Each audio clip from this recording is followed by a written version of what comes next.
Alrighty then, g'day my little industrial technology legends. Let's talk the rest of the research. Section 6, tools, techniques and materials. What's it going to look like? Well, remember how you did your research on existing projects that included, for the chairs, one source and formed the tables, lots of sources where you had pulled your images from magazines.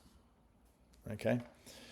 If you're going to think you're going to make that table, when you read the article and how that make that table, it's going to talk about using this tool or using that joint or doing this technique. Great news.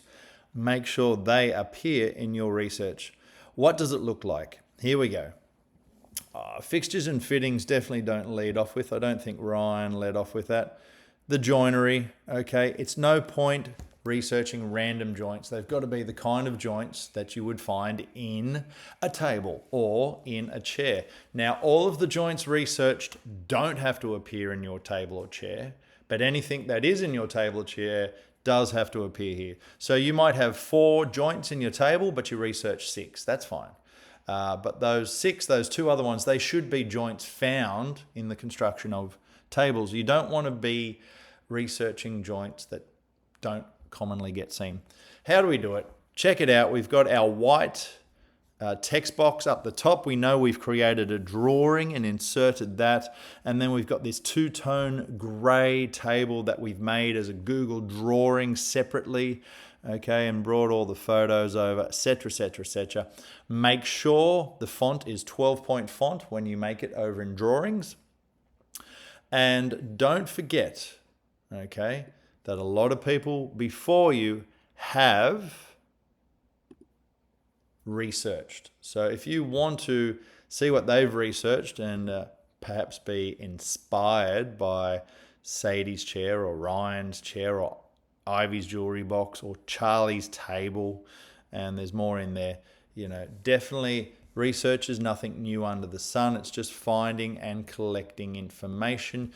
If you want to use the stuff you collected in year 11 as well, throw that in there, but have a look at what a good one looks like in terms of detail.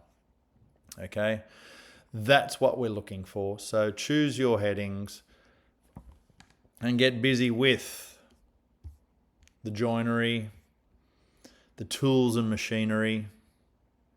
Okay, you might only get 3/4 of this done at the moment, and you will add more to it later. Photos around the workshop make it seem a lot more authentic than if you go and rip them off the internet. Processes, okay. You're going to have tapered legs, you're going to be steam bending, you're going to be dovetailing. The chair people are going to be doing separate things, but not dissimilar. They are school photos. You are certainly allowed to quote unquote borrow and stand on the shoulders of giants for this, where you just find out that information.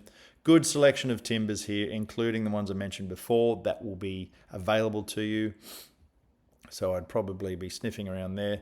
Now, adhesives, if you are both tables and chair people should do hide glue as one of them. Chair people, you will be using it. Now, everyone, I want you to look into homemade soft wax as one of your finishes.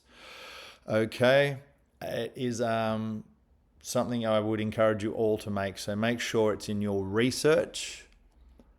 Okay, and then we've got the flash bits, and very importantly, ongoing evaluation. Make sure you've got this section down the bottom of there, and your final part of research is ergonomics. We've talked about this before. Literally just Google ergonomics of hall table, ergonomics of coffee table. It's the relationship between the person and the product. It's different for a chair, obviously, to a table, but it should be touched on by both. Old mate did it with his table as well.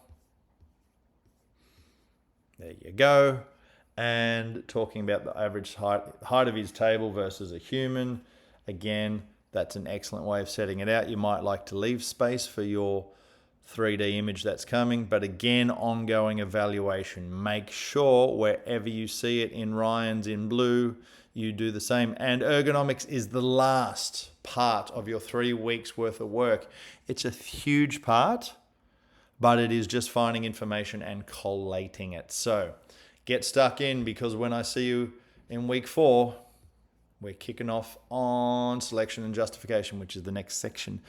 See you soon, kiddies. And that's the bottom line, because Mr. Graham said so.